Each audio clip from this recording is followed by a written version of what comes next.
Breaking news coverage continues on News Nation Now. I'm Connell McShane in New York. Partial verdict in the trial against Sean Combs. A verdict has been reached on 4 of the 5 counts Diddy was facing. However, the jury has been unable to reach a unanimous conclusion on the most serious charge, the 1 count of racketeering conspiracy. Now, we don't know what the verdict is or whether it's split on those other 4 charges, but we do know the jury has not reached a unanimous verdict on count 1. The judge has told them, last we heard, to keep at it, keep deliberating, but we're waiting for a further update. While we do so, let's continue now with Segun Aduolowo, who's a television host, entertainment journalist, who has joined us a number of times on this show. Great to have you back, my friend, and your reaction to this news as we wait for more news.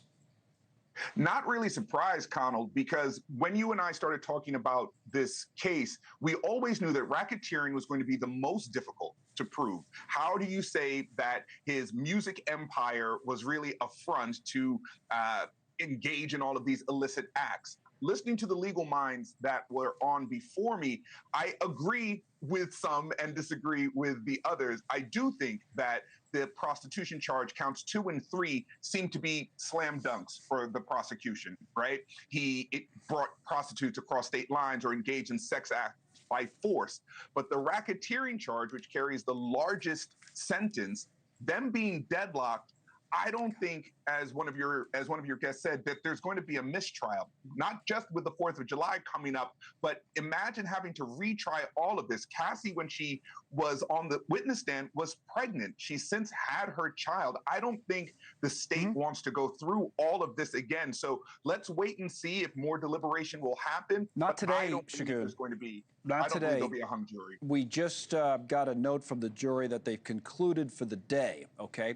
So they're going to be back at 9 o'clock in the morning tomorrow. Now, here's kind of an interesting way of phrasing it from the reporter down there for the Pix 11 News, Channel 11 here in New York, is our News Nation station, that the jury was instructed to keep deliberating by the judge, but to, quote, not surrender their personal opinions. And then right after that, we got the note saying that they've concluded for the day, back at 9 tomorrow. So keep at it, but don't surrender your personal opinions. Remember earlier, talking about this note, that it appears as if people were dug in on this RICO charge on both sides of it.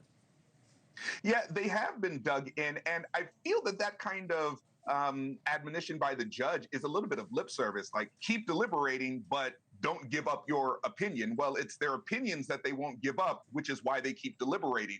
So yeah, you know what I mean? Like, don't get browbeaten into switching your position, but hold fast if you really feel that that's the case.